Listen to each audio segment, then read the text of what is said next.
Hi, I'm Sarah Vedler and welcome to my studio.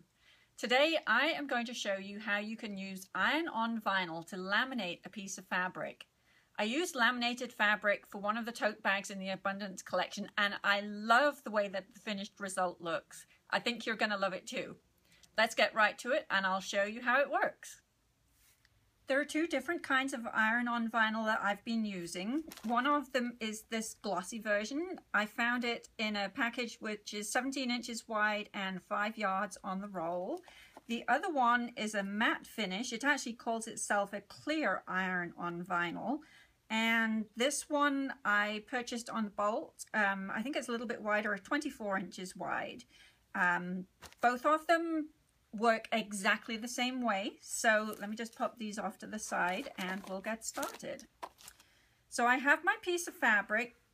The goal here is to laminate a 5-inch square. Now I've actually cut this at 5 1/4 inches. Give me a little bit of wiggle room around the edges.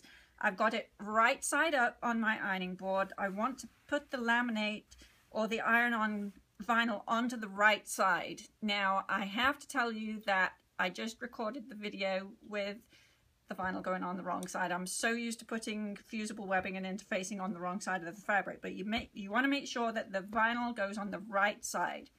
Now I've got my iron set to a medium heat. I'm going to give that a real quick press right there.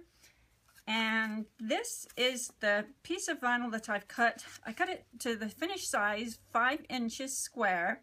You can maybe see the glossy on this side, and it comes on a piece of backing paper. So we're going to remove the backing paper, peel it off, and you want to put the sticky side of the vinyl down onto the right side of your fabric. And then you're going to use the backing paper as a pressing sheet.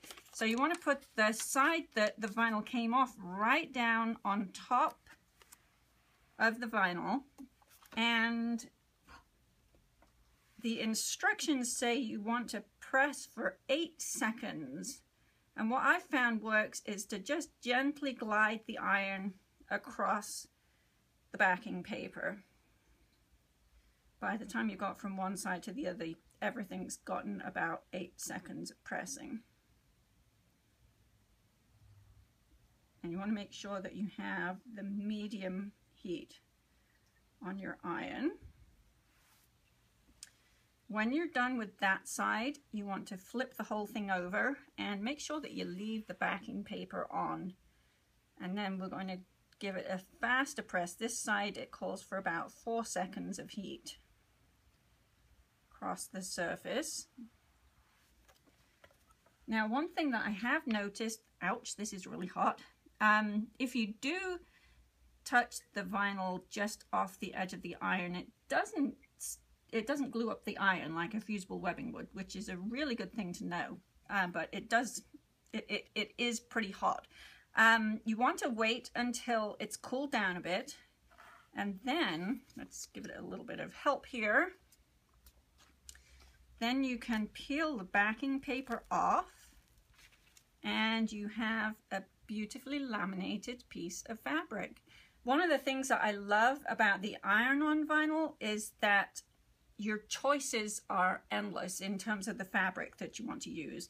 I know there are laminated fabrics out on the market, but they're fairly few and far between. Using the iron-on vinyl, whether the gloss version or the matte version, you can laminate just about any fabric that you want, and it's going to look gorgeous. I hope you have fun using this just as much as I did.